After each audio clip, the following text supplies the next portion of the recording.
Inside and out, everyone you know has got 'em. Your mom and dad and all your friends. Enjoy your scars, scars, scars. Enjoy your scars. A little note before we begin this episode of Bearing Scars, because today we're going to do something a little different. Since our previous episode was aired, we've had some news in the Bearing Scars world, and I think it warrants our first ever replay of a previous episode. On our first episode of Bearing Scars, we met with Desmond Meade, a man who in 2 decades went from homeless drug addict in Miami to one of Time magazine's 100 most influential people in the world and a Nobel Peace Prize nominee. Desmond is the epitome of overcoming self-inflicted wounds to better themselves. But his success is not wholly unique. So if we've already met Desmond, why the revisit? Because since our last episode of Bearing Scars aired, Desmond launched a bid to become Florida's next governor. What an epic turnaround story that would be if he went from his previous depths to becoming the governor of the third largest state in the nation. Desmond is running with no party affiliation, and he will face tough competition from the Republican and Democratic nominees in November. Today's program is in no way meant to be an endorsement, and I invite the other major candidates to come on to Bearing Scars and discuss their stories. This offer is genuine, and as those who have listened to previous episodes of Bearing Scars can attest, we don't care about your political stance on issues. We care about the struggles you've overcome to be the person you are today, and how others can learn and know they are not alone in what they're dealing with every day. If you like this episode, I encourage you to listen to our other episodes and follow us on whichever podcast platform you use. Our episode titled A Wrestler's Addiction covered the addiction and recovery story of WWE superstar Matt Morgan. We aired an emotional episode titled Her Deadly Secret, where someone you know as a Chamber of Commerce president reveals for the first time the deadly consequences of her addiction. The Quiet Man introduced us to the former CEO of a garbage company who was molested for years as a child. 40 years after he thought the abuse had ended, his abuser returned. In Finding Her Voice, the actress we all remember as the voice of Sally in Charlie Brown cartoons reveals her spiral and eventual peace. We met a former mafia enforcer in The Family Business.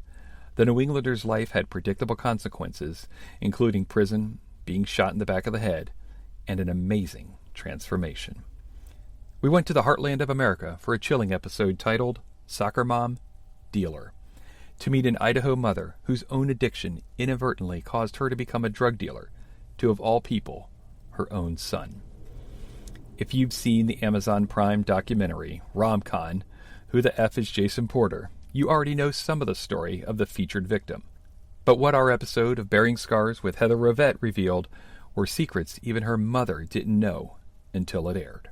In The Uncancelable Man, we learned some techniques to overcome adversity when it seems the whole world is against you. In the weeks to come, we'll meet Muhammad Ali's staffer, whom he called Little Trouble, as well as a former senator brought down by his own self-inflicted scandal.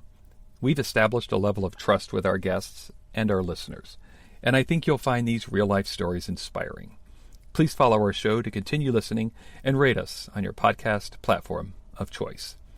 With that, I present, with no edits, no paid sponsorships, another listen to Desmond Meade on Bearing Scars. Today on Bearing Scars, Nobel Peace Prize nominee and one of Time magazine's 100 most influential people in the world, Desmond Meade.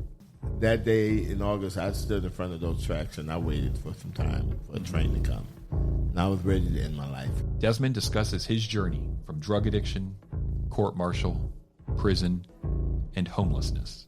And one was like, I want to be a police officer. I didn't raise my hand and say, when I grow up, I wanted to be a crackhead. And finally, second chances. Like, oh my God, this is a sign. It's a miracle. Something special is going to happen. What I really didn't understand at the moment was I was actually uncracking one of the cheat codes of life. And that is, man, that you can take the bad things and turn them into great things. This is the first time I've ever done an interview where I've actually said, inside and out, everyone you know has got 'em.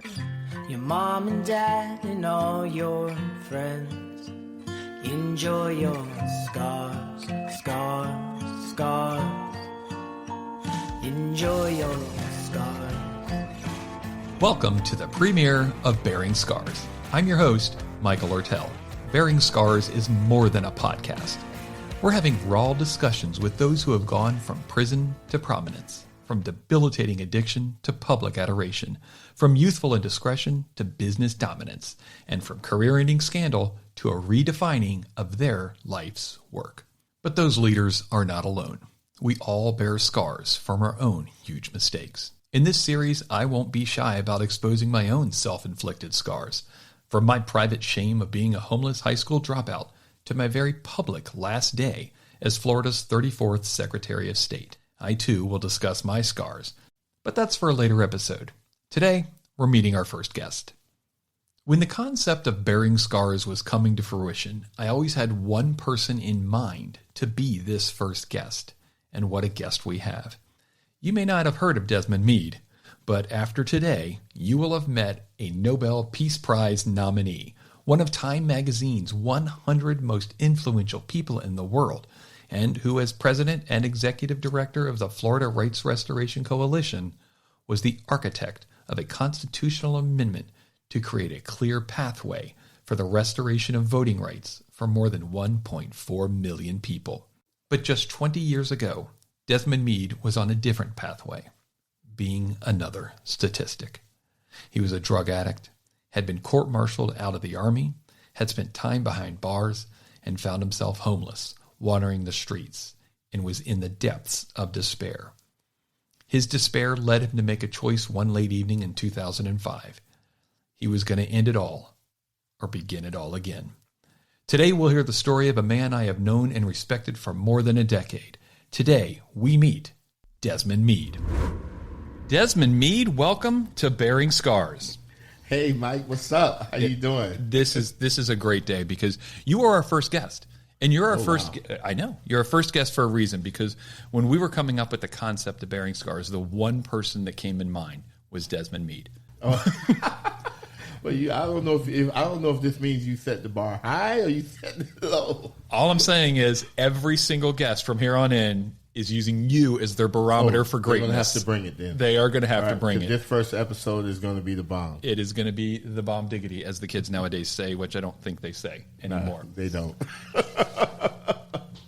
So we're going to start how we're going to start every single episode, which is by asking our guest, what did you want to be when you grew up? Oh, man, that was easy. You know, I tell folks all the time, man, when I was a little kid, I wanted to grow up to be one out of two things. Either an attorney, because my mom had me looking at the old Perry Mason shows, or a pilot, because there was just something that was so cool and swaggish about being a pilot. And what did as you're a kid, your mom, how did she help to guide you to get one of those two things? Well, you know, I don't think I've ever I don't recall sitting down on my mom's lap and saying, hey, Mom, you know, when I grow up, I want to be a lawyer or I want to be a pilot. But the one thing that my mom did do that contributed to any success I've had in life and to prepare me to be anything I wanted to be was that she believed in knowledge. She believed in reading. She believed that, you know, that once you read something or once you learn something, no one could ever take that away from you. And so probably the most pivotal thing she did was when I was in elementary, she enrolled me into the weekly reader program. Now, the old timers will probably know about that. Right? Totally remember the weekly reader program. And so I'm a Nerds Unite. That's right. Yes, right? Yeah. And so I was a big man. Let me tell you, my favorite books to get were Encyclopedia Brown, because this little kid used to solve all these major mysteries in this small town. But every week, I got a book. It came like clockwork. And let me tell you, she got me into the habit of always reading. And it was so bad that I could not even use the restroom without reading. Right. I had to have something in my hand to read while using the restroom. And so I gained a wealth of knowledge, didn't even realize what was happening at the time. But reading was extremely fun to me, and it helped expand my horizons. You know, Encyclopedia Brown, so we're about the same age. You're a couple years older than me. But I had every single one of those Scholastic Encyclopedia Brown books. Because, I mean, look at me. I look like them. I look like that kid. Right. So we could probably go back and talk about Encyclopedia Brown nerd history for... Yes. Oh, my God. I had every single one. That's awesome. The funny thing is, for someone who is such a reader like you, is that you're self-taught. You know, when you're at home and you're in your bedroom, you're just sitting there reading yourself, and so you're self-taught, which is interesting because that's, as we move forward to your successful years, that's what you did. That entrepreneurial spirit to be self-taught, reading your books at home. As you're going through school, what cliques were you in? Well, in elementary, I think I was solo. Right. Like I said, I was into books big time. Probably even slightly in junior high as well. But when I got to high school, that's when the struggle started, right? Because I had competing cliques, right? I had the nerd clique and I had the jock clique, because I played football and I wrestled, and I shortchanged myself. I don't know. I'm trying to think if I talked about that in my book I wrote a while back. And what the name of the book? Let My People Vote. Let My People Vote. And that's available right now on Amazon.com. Right now on Amazon.com. And anyone comes down here to the headquarters, you'll sign it for them if they wish. But I definitely will. After they read it, though. Well, they have to read it, right? They have to read it. I'm going to quiz them. If they give a book report, then they get to, gotcha. But that was a struggle for me because I wanted to be the jock or the cool kid, but then I also was fascinated with education and learning and reading and knowledge and a critical thinking. That was really what made my blood flow. But it seemed like all of the jocks were the ones that was having fun. That was having fun in school, and so I would dumb myself down. I, subconsciously did not try as hard because I think part of it is because I didn't want to seem as nerdy, so I could fit in with all of the cool kids. What? So you're a big fella. What position did you play? Oh man, let me tell you, I played a lot of positions. One of the first positions that I played was in the offensive line. But then makes sense. Yeah. Then this is a guy named Brian Bosworth. I was a huge fan. Ended up playing defensive line and middle linebacker. Middle linebacker is the captain of the defense. Basically, is the one who is calling the plays and guiding everybody around. I got a fun story. Talk about it. So when I was in middle school, I started playing football. We had a little conflict there because my dad was a preacher. When you're a son of a preacher, you have to attend all of the church services. And he just so happened to have a church that had about a gazillion services throughout the week. And on Fridays when there's normally a game day, that's youth Bible study, right? And so I have to go to youth services. And the conflict was that he was okay with me playing football, but I could not miss church for a football game. And most of our games was on a Friday. And so I didn't know what else to tell the coach, so I made up a story, and I told him I was Jewish. That's amazing. I told him, I said, listen, because I remember sundown to sundown. Yeah. Sammy Davis Jr. was Jewish, so I told him, listen, I'm Jewish, so I can't, because of religious purpose. I don't know why I just didn't say religious and I'm a Christian, whatever. No, I just told him I was Jewish. So you're a smart kid. Oh, yeah. And you're doing all the right things. Yeah. Then you join the football, you graduate from high school, you join the military to go be a helicopter mechanic. We'll talk about the military just a little bit. And that's where the knuckleheaded stuff starts, right? Oh, no, it started in school. Okay. It started in school. Let's back up. Where did knuckleheaded start? In school. And I used to tell folks that, when I was a little kid, I wanted to be a lawyer and I wanted to be a pilot, right? And I tell folks that, listen, when I was in the sandbox playing with all the other kids, and Sally was like, when I grow up, I want to be a nurse. And John was like, when I grow up, I want to be a doctor. And one was like, I want to be a police officer. I didn't raise my hand and say, when I grow up, I wanted to be a crackhead or I wanted to be incarcerated. I wanted to be a person with a felony conviction, in and out of jail and addicted to drugs. That was not a childhood dream of mine. But that became my reality because of drug addiction. And that drug addiction, or that drug use, I should say, started at, around like high school. And sometimes I could say a little earlier than that because I started drinking earlier. But those things was the runway to eventually me being in the military and then being exposed to the hardcore stuff and then getting deeper into the addiction in the military. And of course, running into some problems there, which speaks once again to the paradox, the constant paradox in my life, from the jock versus nerd guy, and now in the military where, I was like soldier of the quarter. That was like the number one soldier out of thousands of folks in Hawaii, right? They said I was the number one on the entire island for a quarter of a year, and to going from that and Army achievement medals to getting court-martialed because I had a positive urinalysis and I was caught shoplifting to support my drug habit.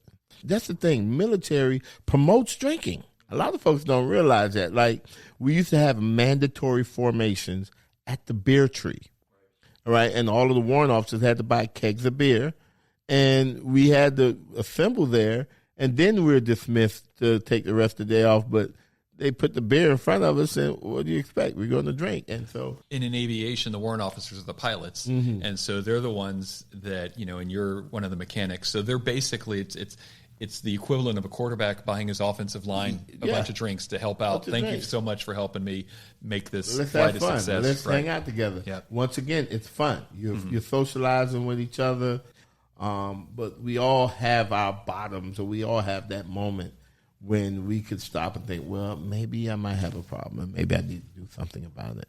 And sadly, for young Desmond Meade, that was not your rock bottom. No, nah. when you get out of the Army, then you come back home, and you continue along those same kinds of things that got you in trouble in the military. So you're continuing to do these knuckleheaded things while you're back home, right? Oh, yeah. When I got back home, that kind of like reignited, the urge. And yeah, that was the straw that broke the camel's back when I was reintroduced to cocaine to stay up. And next thing you know, now it's taken me to another level. And let me back that up, because I think the real straw, the real incident was when my mom passed.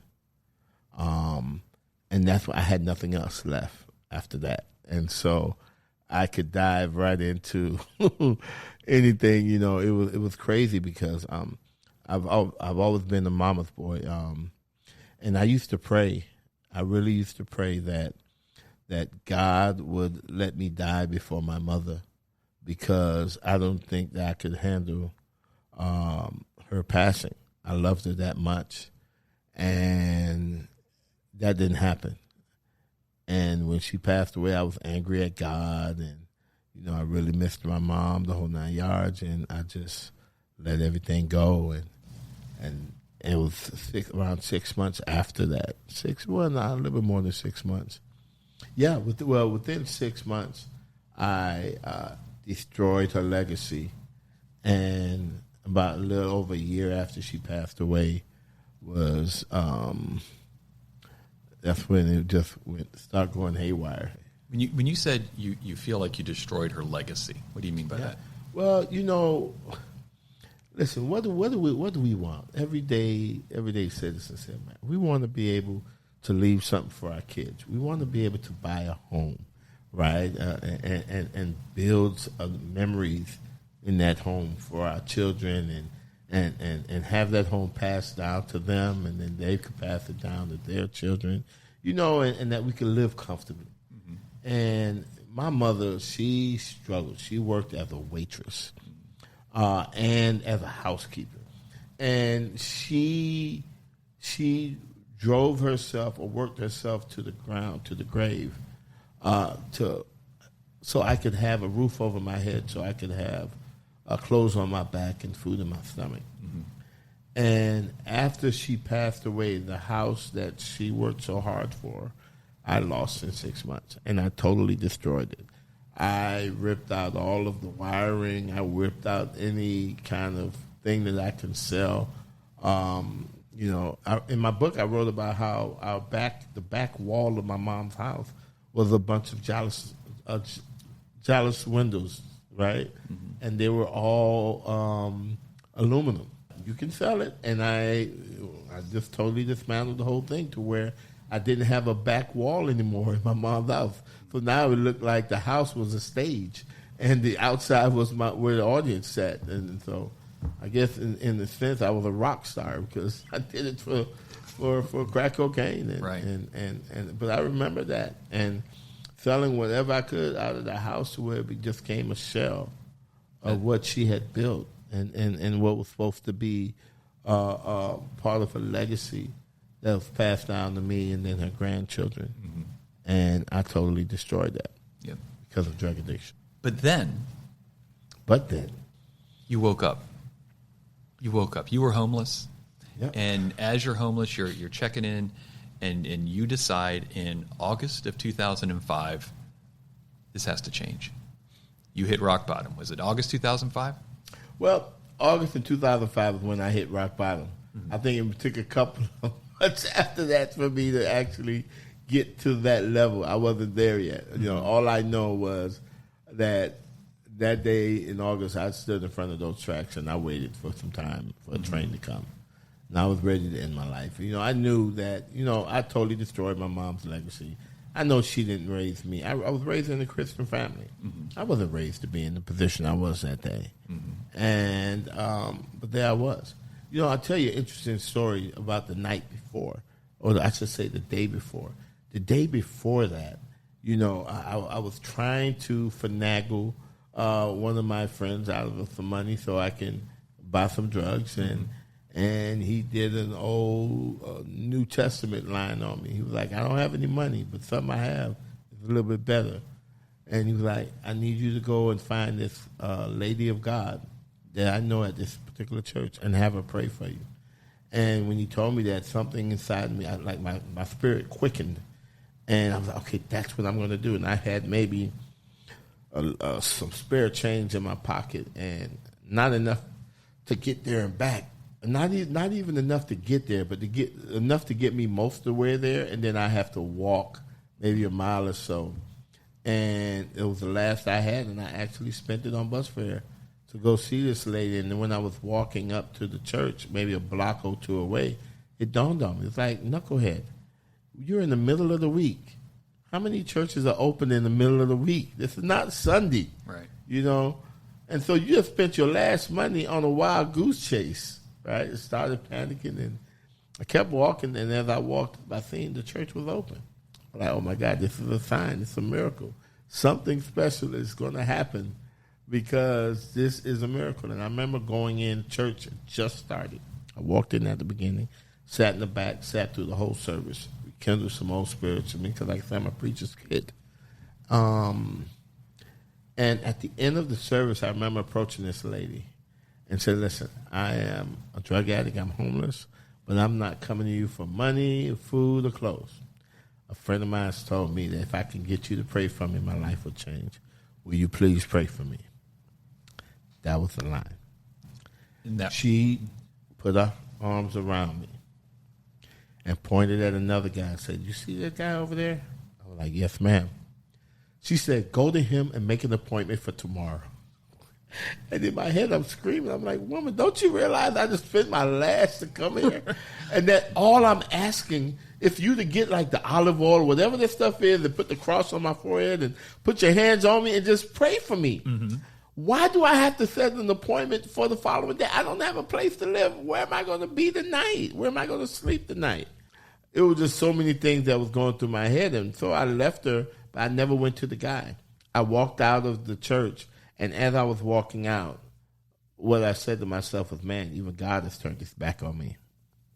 And that was a moment when, because I've been homeless. I've slept behind Dipsy dumpsters. I've slept in abandoned buildings.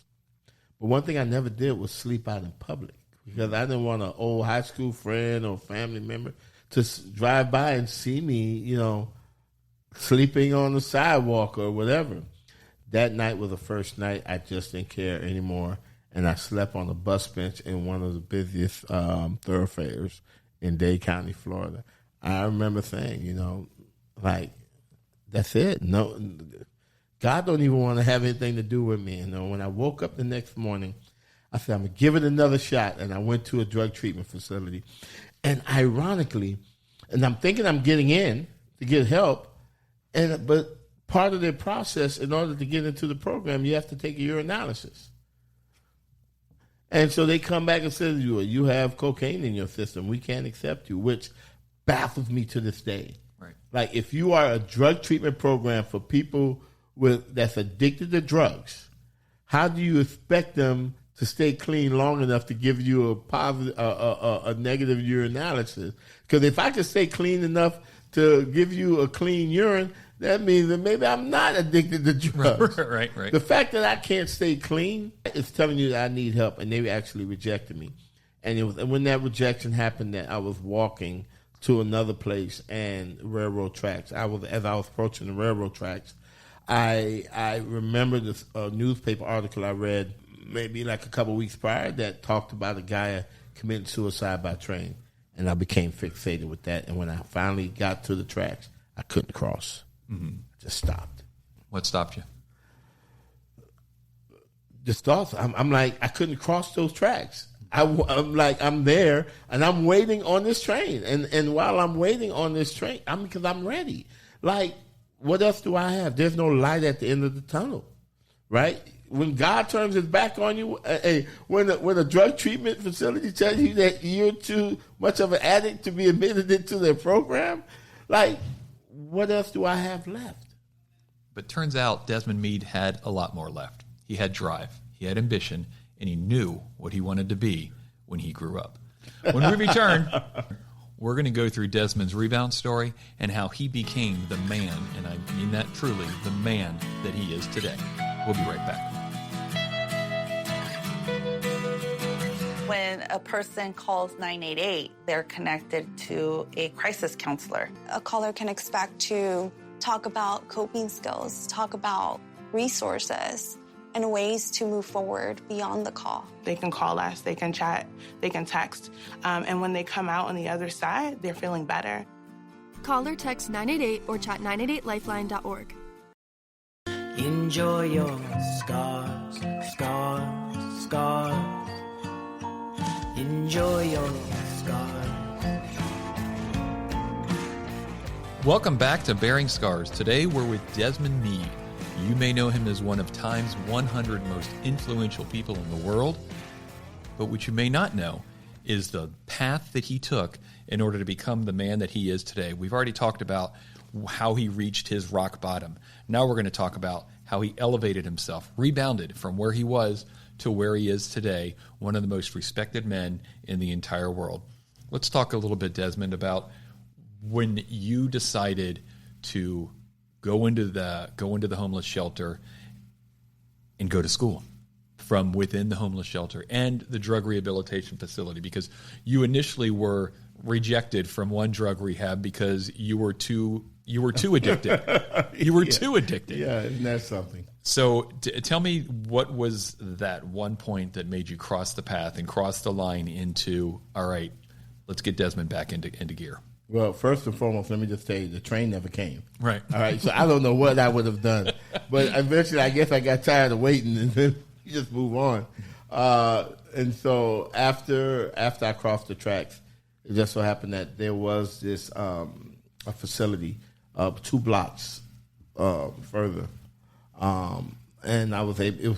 It's a central intake facility, and it's run by a local hospital, and they would they would receive all types of people seeking help, all different types of help, whether it's substance abuse, whether it's psychiatric or whatever.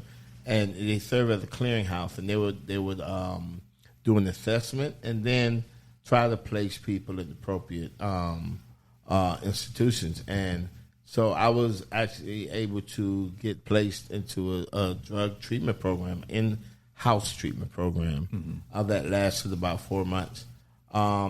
When I was in the program, Rosa Parks, civil rights legend, she passed away, and they had her memorial service in the rotunda of the Capitol in D.C. And I just so happened to be in the room looking at the broadcast of it while I was in treatment. And it was something about seeing that like ignited some type of passion in me. Like I wanted, I've seen so many people with tears in their eyes. And let me jump back because and just to show you the significance of that moment was that when I initially crossed those railroad tracks, I did stop for a second and look back at those tracks. And I'd ask myself, Desmond, if that train would have came and you jumped in front of it and it killed you, how many people would come to your funeral? And the initial answer was that nobody, right? Because I'm a homeless guy on the street. I don't know if I even had an idea, whatever. I'd probably been buried in a pauper's grave.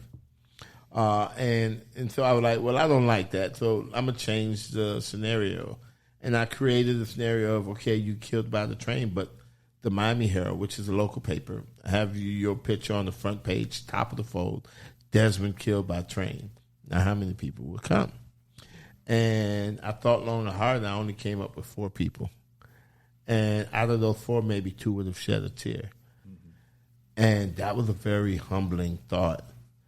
And I had took that thought with me into drug treatment. And there I was sitting, watching Rosa Parks' memorial service and seeing like thousands of people with tears in their eyes. And something hit me then. It was like I jumped up and I started screaming at the television. Like, that's what I want. I want to be remembered. I started planning my funeral, and I wanted my funeral where the Dolphins played. I'm trying to think where I'm going to have my funeral. I want to have it at Dolphin Stadium. Like, I want chairs on the field, standing room only, not a dry eye in the house. And what it was I just wanted to feel as if I was worth something. That my life, the time that I spent on this planet, was worth something. I landed on the location, but the problem I ran into was trying to figure out, how can I get that type of audience to a funeral? What type of person could command that type of audience? And here I was thinking about this same thing, this memorial service for Desmond Meade, who was killed by a train. I find it fascinating as we think about our legacy in life, and what your goal was less about how I'm going to live my life and instead of how my life will be remembered. And so you could have gone in many different ways in order to have a stadium filled with people honoring your legacy. What was it about helping other people that became the path to you helping? I didn't get there yet. I didn't get there yet. It all came down to the fact that I got kind of disillusioned because I figured I couldn't be a movie star and I couldn't be an athlete. All right. And so my mind went back to Rosa Parks quickly. And I realized that she committed an act, that she did something that caused some type of positive reaction. And even years after, whatever, she did that act, people were still benefiting from her act. Yep. And so I thought that if I could take the pain and the suffering, that low self-esteem, the misery that led me to those railroad tracks, and package it in such a way to help someone else who may be headed that direction. And so I figured that if I could start helping people, it would have a exponential impact, right? Because now they can help change people's lives, and the people's lives who they change can help change people's lives. Mm-hmm. And so I figured that if I can do that, then pretty soon, it's a lot of folks to fill up a Dolphin Stadium, but pretty soon I might get there, And I can't say that, you know what, now that this is the first time I've ever done an interview where I've actually said, I think I did that already. I think I have impacted enough lives to fill a stadium. You absolutely have. We'll talk about 1.4 million people right? later on. That's what I'm saying. I'm thinking about, whoa. But that was my motivation, was that I wanted to fill a stadium. And I knew that the only way, since I couldn't be an athlete or movie star, the only way I could do it is by making a difference in someone else's life. And what I really didn't understand at the moment was I was actually uncracking one of the cheat codes of life. And that is, man, that you could take the bad things and turn them into great things. Mm-hmm. And you take your middle school Desmond, who has those two competing cliques on his shoulders, mm-hmm.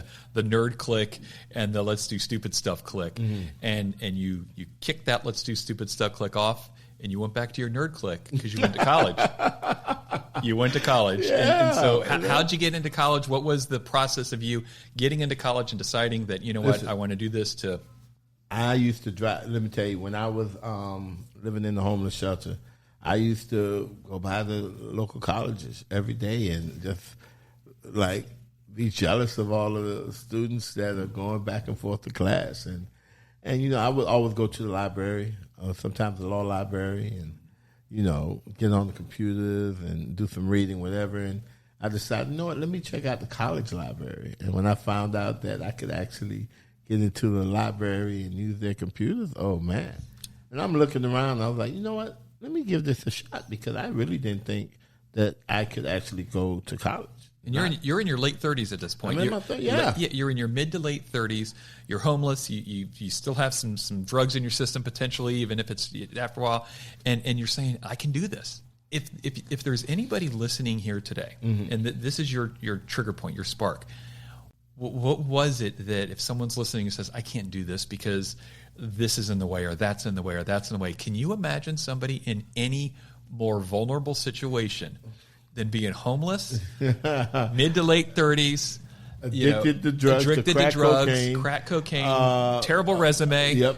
Arrest record a mile long, mm-hmm. the whole 9 yards, in and out of trouble, got kicked out of the military. Mm-hmm. Yeah, all of those things, yes, I own that, and I've been through that. And I think that, you know what, that anyone that's listening to this, right, that have any kind of obstacle in front of them, they have got to now believe that nothing is impossible for them. Listen, come on, think about it. Mike, let's stop and let's think about it right now. Out of all the people, and you know a lot of people in Florida, you know a lot of people in the world. You do. I know you do. You're an important guy. And out of all the folks that you know, how many people can you say you've met that have been named one of the 100 most influential people in the world, a MacArthur Genius Fellow, Floridian of the Year, and nominated for a Nobel Peace Prize? How many people can you say you know that has all of those things? And think about that. Think about all the folks who in life have mm-hmm. Started on third base, mm-hmm. and you hit the home run with 2 strikes against you. with 2.5. Yeah, 2.5 strikes against you, and there's a fastball coming. Yeah. And then you just, so if you can do it, then everybody listening, no matter what, this is what I'm saying. And this is almost like this guy who was all of those things and had the history that I had, whatever, could overcome that and be who I am today, then that tells you that you have a fighting chance. And you're not the only one. You're not the only one. You are not alone. And Desmond, you're not alone. Yeah. You know, you're not. You as you're reading, you're seeing other people who have, as you're a kid, you've seen other people who have overcome so many obstacles, and so they were kind of your motivation as well. So who were some of those folks that may have been your motivation that you're thinking, I want to be a lot more like this person? You know, I didn't. So, you know, you would think that I had that, but I'll be totally honest with you, I didn't. What was let me tell you what my focal point was on. Very simple formula. If you take care of God's business, He takes care of yours, mm-hmm. and He does a much better job than you could do. Mm-hmm. And I figured out early on what God's business was for me. That is a pivotal question in life. Like, who am I? Why am I even here on this earth? I think we ask ourselves that, and that's a mystery, but our life begins the day we find out why we're here, our purpose, right? And for me, it was so simple. It was a simple equation. How can I continue doing God's work?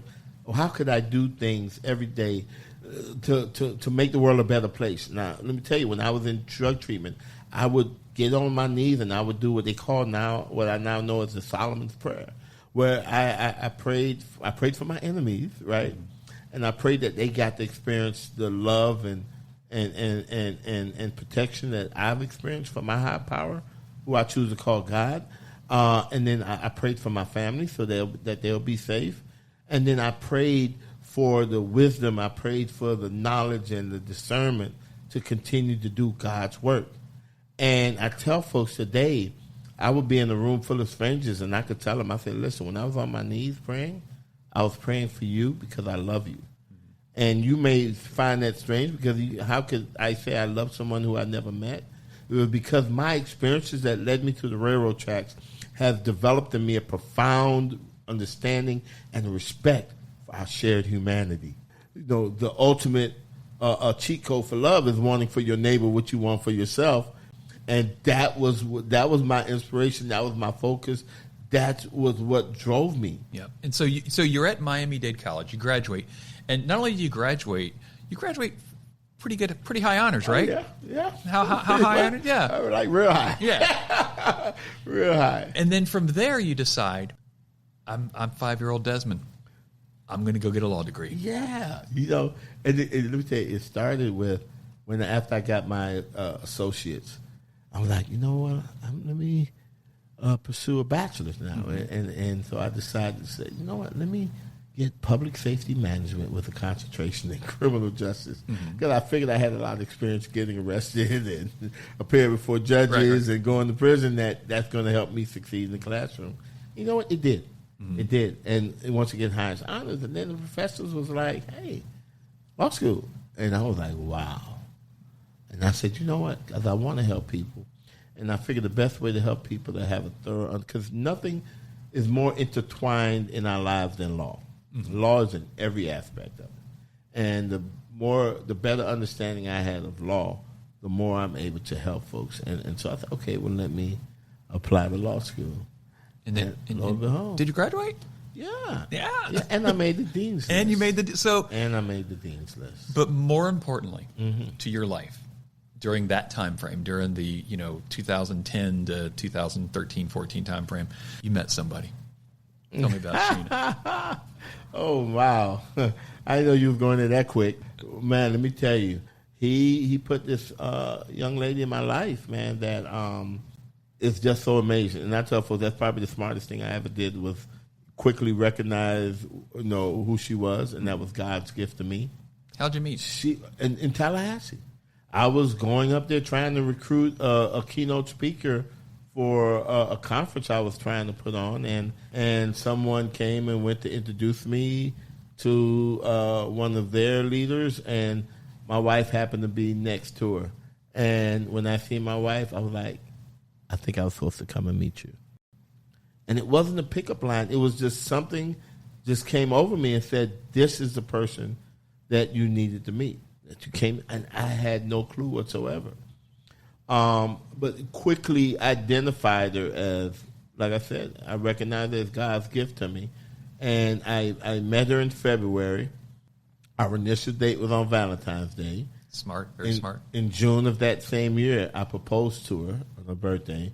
And in December of that same year, I married her. And we've been married now for 13 years. Right? And you did something pretty amazing.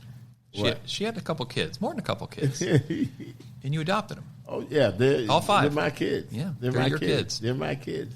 But the part I want to get to with her, and this will be embarrassing if she hears it, but the other day it dawned on me that she is an awesome, and I use this term lightly, first lady, right? And I say this, I know what you mean, right? Because when I look, so many times people, always pay attention to a lot of first ladies, whether they're presidents, first ladies, or gubernatorial first ladies, whatever, right? But so I look at her as my first lady, like in that same light. And it dawned on me that the only one comparable to her was Eleanor Roosevelt. And the reason why I say that is because my wife, she leads a national organization called Clean Slate Initiative that works across the aisle, and they actually facilitate or automate a record clearing process so there wouldn't be barriers for people being able to get jobs, education, and housing and such. To date, over 18 million people in the United States now can benefit from policies that she has led the effort on. 18 million. But that's my wife, Sheena. I could say 18 million. Just imagine. And you're only at 1.4 million. But I'm let's, only I at mean, 1.4. You know, she makes me look like I'm slacking on the job, you know. But yours was a statewide initiative. And Yeah. so you graduate law school, you start doing these good things. You begin to work with FRRC, Florida Rights Restoration Coalition. You get something on the ballot for the 2018 election. Talk about what your goal was with that and what the impact has been to so many folks. Well, let me tell you, like I said, I've studied this thing for quite some time, and I know that felon disenfranchisement is an ugly part of our history, at least one of the ugly parts of our history. What I've seen was, and this is years and years ago, because matter of fact, remember, my bachelor's is in public safety management with a concentration in criminal justice, and so I'm studying these things, and then I'm also introduced to a coalition that was actually engaged in addressing felon disenfranchisement. That totally, like, a person gets a felony conviction, they lose their civil rights for the rest of their life, right? And to think that folks, and the civil rights is the right to bear arms, right to serve on the jury, to run for office, and the right to vote, right? You lose that for life, right? And then when I started looking into it, I started seeing that overwhelming majority of people that was losing their rights were for, like, quality of life crimes. Mm-hmm. Like, we had a guy, Howie, he was a veteran. I think he served in one of the Gulf Wars. We haven't done the best for our veterans. And, just like, the situation is today, people are having a hard time making ends meet, right? And he wrote a bad check at a grocery store because he wanted to get food to eat. And he lost his rights. For over 30 years, he's been trying to get his rights back. But because he bounced a check and the amount made it a felony, here he had a guy who put his life on the line for our country, for our democracy, now losing the right to bear arms, losing the right to vote, right, and being told that his voice doesn't matter anymore in our democracy simply because he made a mistake. That just didn't sit right with me, to know that, in Florida, and this is a true story, a guy in Broward County on Valentine's Day, rather than giving his girlfriend a dozen roses, he decides to get 12 red balloons, and he releases them in the air. And a law enforcement officer seen him and promptly arrested him. It's a felony. It's a third-degree felony for releasing helium balloons in the air. Third-degree felony for catching a lobster with tail is too short. Third-degree felony for trespassing on a construction site. Disturbing turtle nesting eggs. You out there on the beach in Brevard County, and you happen to kick the sand around and you mess up some turtle nesting eggs. That's a third-degree felony. And at the time, the state of Florida says because you did that one thing, you no longer have the right to bear arms. You no longer can protect your family. You no longer have a right to have a voice to say how your government is ran. Something about that just didn't quite sit right, right? The ability to vote is so sacred. Nothing speaks more to citizenship than being able to vote, and to just strip that away from a citizen and not give them the ability to get that back was inhumane. And so that's what I did. You did more than that. You took your law degree, mm-hmm. and you took your desire for justice, for mm-hmm. civil justice, and you changed not only the law, you changed the Constitution. Of the state of Florida. That is huge. You changed the That is Constitution. huge. So I want you to think about everyone else that was in your law class, in your class over when you were at Florida International University, and look around that class. How many of them have changed the Constitution? Changed the Constitution. That's right. How many people you know have changed the Constitution? I'm sitting right in front of them one right now. You know, right. That's another notch to put on your belt, right? Right, exactly. Like, you're a special guy. Because I know a guy who changed the Constitution. You know a guy who changed the Constitution, right, among other things. Right. And you can say he's your friend. Yep, absolutely. Right. Absolutely. So you can always tell somebody, you know what, my friend is cooler than your friend. How did you do this? So you get more than 64% of the voters in the state of Florida to agree with you and with the folks who also placed it on the ballot with all the petition signatures. What was the process you went about to make that happen? Man, one of the easiest things is actually that was so key was taking the politics out of it. Because we see it. I mean, today you see when politics are in play, sometimes things are tougher for everyday regular folks. And when we can remove that, you know, I tell folks this, and I'm not diverting, trust me, I'm going to get to your question. All right. But let me tell you what, I tell folks this all the time. You know, there is a space, right? We had elevated our campaign above the partisan politics, even above the explicit or implicit racial bias. We try to hold it in a space where we can connect with each other along the lines of humanity, no matter what your political or religious beliefs were, right? No matter what your status was, that we'll be able to connect along some basic lines of humanity, right? And I tell folks that when that happens, there are beautiful things that happen in this world. Like we see the aftermath of hurricanes, how we come together as communities, and you know, and we support each other, right? And listen. You're driving I-4 right now and you see an accident and somebody's laying on the ground, you know, and you decide to stop, Mike. You know, you're going to get out your car, you're going to run up to that person, and I promise you, your first question is not going to be, did you vote for Donald Trump? Right. Right? Or what's your immigration status or what's your sexual identity? Your first questions are going to be along the lines of, are you okay or how can I help? Right? And then what I tell people, it's in those moments the things that divide us fade away and all we see is another human being that needs help. It's in those moments that we're great as a community, that we're great as a state, that we're great as a country. And I tell folks that politicians can't make America great again. It's the people that make America great again, how we interact with each other and how we come to each other's aid, right, in the times of calamity, in the times, you know what I'm saying, of stress, when condos collapse or, you know, when floods happen. We could care less about that. We've seen cases in which we were even willing to risk our own lives to save the life of someone who we don't even know. And so if we're willing to engage in that ultimate act of love, which is the willingness to give your life for another, that's the ultimate act of love. If we're willing to do that for people that we don't know, then why do we let these labels divide us? And so it was in that frame of mind that we engaged in that campaign. And it was around love. Simple question. Do you have anybody who you love who's ever made a mistake? And do they deserve a second chance? That point blank, right? And it wasn't about whether they're Democrat, Republican, or whatever, Green Party or Tea Party or whatever kind of party. That was totally irrelevant. What was relevant was that it was someone, a human being, that made a mistake, right? And that put us all in that same bucket right there because we've all made mistakes. And then the other relevant piece is that when the debt is paid, it's paid. Like, you know, when they serve their time, let them move on. And let me tell you, overwhelming, more people agree with that than to decide who our governor was that year.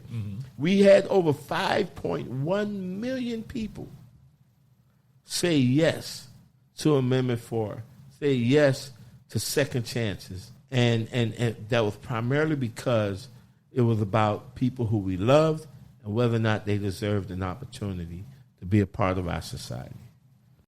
Desmond, what are you doing now? What are you doing now in 2026 and beyond? Listen, I tell folks that there are two things that's very important for me.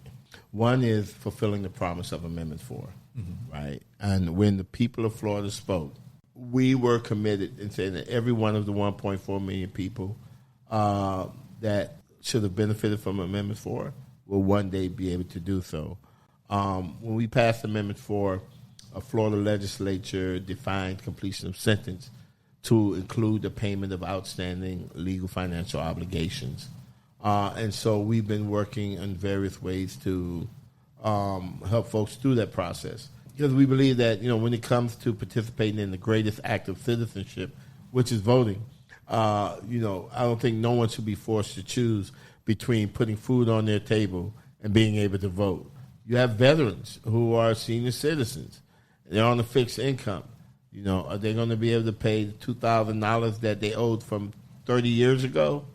We're working with the courts and getting the courts to waive those legal financial obligations or convert them to community service hours, right? And understanding that somebody might not be able to afford to pay that debt off, but they can work that debt off through community service. We're constantly recruiting attorneys to work with our folks to help them go through that process, pro bono, of course, and help them be able to get the clearance to be able to participate in our democracy. And you're also helping your wife, aren't you? Well, you know what? I don't know if she needs my help that much. I mean, because she's also dragging you along with her. Yeah, she might be dragging me along. I mean, because listen, the beautiful thing with her is that she is like, the thing that I like is the fact that the relationships that she's developed with even governors across this country, conservative governors, and other governors, they just, she just bring people together and get people to really look at the issues and be supportive of legislation that would create pathways for every American citizen to be able to move on with their lives, overcome these mistakes, and be able to live the American dream. That's a power couple, isn't it? And yes. And you got 5 powerful kids. What? Oh, yeah. Any of them working with you here at FRRC? Yeah, I have. Matter of fact, 2 of my kids now are working with me. At one point, I've employed at least about 4 out of 5 of my kids. It's not all 5, and they've gone on to other things. But right now, I have 2. That's one is definitely helping in our fines and fees department, and one is helping in our communications department. And that's what dads do. Hey. That's what dads do. Yeah. But they're your kids. But guess what? And they had a part from, every last one of them either helped me collect petitions or count petitions to turn them into to you. Right. Yeah, we haven't even talked about that, Mike. Yeah. I mean, come on. That was like the time that I met you and how that was transformative. That played a significant role in my path, in my journey. Well, it may have, but let's not talk about one guy. Don't talk about me. Let's talk about you. No, right? Right. It's exactly what I'm going to say. But you are a part of me, Mike. Right. Well, you're a very important part of me, because the thing about it is that I consider myself a champion of democracy, and I used to tell folks this. Like when we were fighting for Amendment 4, we were fighting just as hard for that person that wanted to vote for Donald Trump as we were for that person that wished they could have voted for Barack Obama, right? That if you're talking about democracy, you don't care how somebody votes. The fact is, the most important thing is that they vote, right? And I'll tell you, in this entire state, maybe there were 2 or 3 offices that I would walk into, and I would get this overwhelming urge to want to be a part of democracy and vote. And your office was the best office. Well, thank you. You had the best handbook. You needed to be like the gold standards for the rest of the supervisor elections. But that gave me faith, and that helped push the movement even further, because it's encouraging knowing that there are other people that understand how the participation is an important part of democracy. It's the lifeblood of democracy, right? And we should do things to encourage people, not discourage them, but encourage people to be a part of it. And if you want to go through the process, like you said, you're not alone. If you're listening to this right now looking for inspiration, clearly the son of a preacher has given you some inspiration. But also just know that there are other folks who want you to succeed as well. And when Desmond was at the railroad tracks, he thought only 4 people would show up to his funeral, and only 2 would cry. When you're at your bottom, that's when you realize who's there with you. There were some folks, I'm sure, from your past, from your childhood, that were like, I don't want to hang out with Desmond anymore because he's made mistakes in life. I don't want to hang out with this guy. And did they come back to you? Or do you still remember who they are? Listen, let me tell you something. I would tell folks that, like our campaign says, say yes to second chances, right? Listen, if I'm expecting people to forgive me, who the heck am I not to forgive others, right? Let me tell you, and I remember getting into a discussion with a pastor a few weeks back when I was telling him that in the Bible, we've all said the Lord's Prayer, right? Our Father which art in heaven, hallowed be thy name. And now what I told him was, in that prayer, there is one contractual element in there, right? And it's the part that says, and forgive us for our debts as we forgive our debtors, or forgive us for our trespassing as we forgive those who trespass against us. And in that exchange there, what it's basically saying is that, God, I want you to forgive me, but only if I'm willing to forgive others.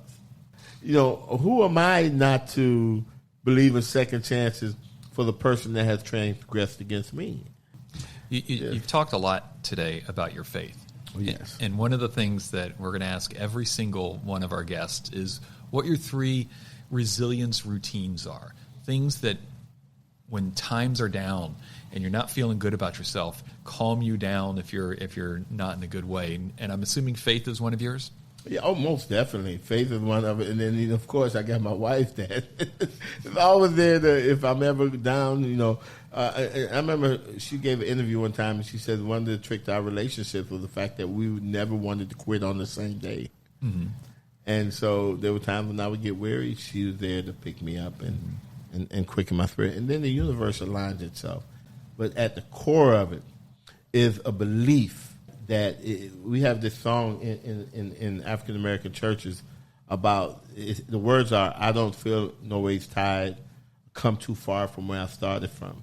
Nobody told me that the road would be easy, but I don't believe that he's brought me this far to leave me, right? And just knowing, having that faith that, man, if I am doing the right thing, even though it may not seem like I'm getting results right now, and I may feel like giving up, don't. Just hold on. God has not brought you this far just to abandon you, right? He's brought you through a lot. He's brought us through a lot, and he's got a lot more to take us through. It's a lot more there for us. And so I get encouraged by that. And I hold on, and it works out. I remember when I was homeless, I remember this person that used to be a teacher was homeless, and she asked me a question one time. She said, Devin, when's the darkest part of the night? And I'm struggling trying to figure that out. Like, I need to get some formula or something like that to figure that out. And after struggling for a minute, she just tapped me on the shoulder and said, right before dawn. Mm-hmm. Right before dawn. And so in the moments when it seems the darkest, my faith tells me just to hold on for a little while longer because dawn is coming. Mm-hmm. And it always do. Dawn always comes. Desmond Meade, thank you very much for being part of Bearing Scars. How can folks get a hold of you? Listen, I am on all of the social media handles at Desmond Meade, and definitely my org, Florida Rights Restoration Coalition, www.floridarrc.com, floridarrc.com. Folks can go to our website, see how they can get involved. Because I think that I would say about at least 80% of your listeners is going to have a family member or friend who's made a mistake in their life at some point or another. You're off by about 20%. Yeah, 100%. Yeah. Everybody. Okay. Everybody has 3 things in their life that they're ashamed of and just don't want anyone to find out about it. Oh, wow. To absolutely check you out on any of those platforms, DesmondMeade.com also has links to all the places folks can get a hold of you. Yep. And they can always go back to the first episode. Right. They can always go back to episode number 1. Stick around for the feature we call Scar Tissue. Hi, I'm Gary Sinise. Our veterans put everything on the line to protect our freedom. We may never be able to repay them for their sacrifice, but we can show them just how much we appreciate all they've done. please visit www.volunteer.va.gov. Enjoy your scars, scars, scars. Enjoy your scars. Now we're going to discuss scar tissue. Scar tissue is what's left behind after you've bared your scars, overcome, and redefined your life's legacy. Desmond Meade is a perfect example of what this program is about. From his beginnings and all of the promise that he had as a child, to his own, as he fully admits, knuckleheaded mistakes, and beyond just knuckleheaded mistakes, where he found himself in prison, homeless, court-martialed from the military, and standing on those tracks. And yet this son of a preacher and a preacher's wife turned all that around and became an immense inspiration, not just for me personally, but for so many throughout the state of Florida, our nation, and the world. If your child, your friend, or yourself even, are going through a time in your life where you're feeling like there is nothing left, where you've reached the end, where you're going to jump on those tracks, I want you to think of Desmond Meade and the decision that he made. When I was at the depths of my own life, I called Desmond Meade, and he helped me get through it. In talking to Desmond, he told me that if there is anyone out there who feels as if they are at the position he was at, standing on those tracks, waiting for the end, but wanting to rebuild, give him a call. Give Desmond a call. Give me a call. Check out DesmondMeade.com. Check out Florida Rights Restoration Coalition. Call them. There are so many people who are going through what you may be going through today. You are not alone.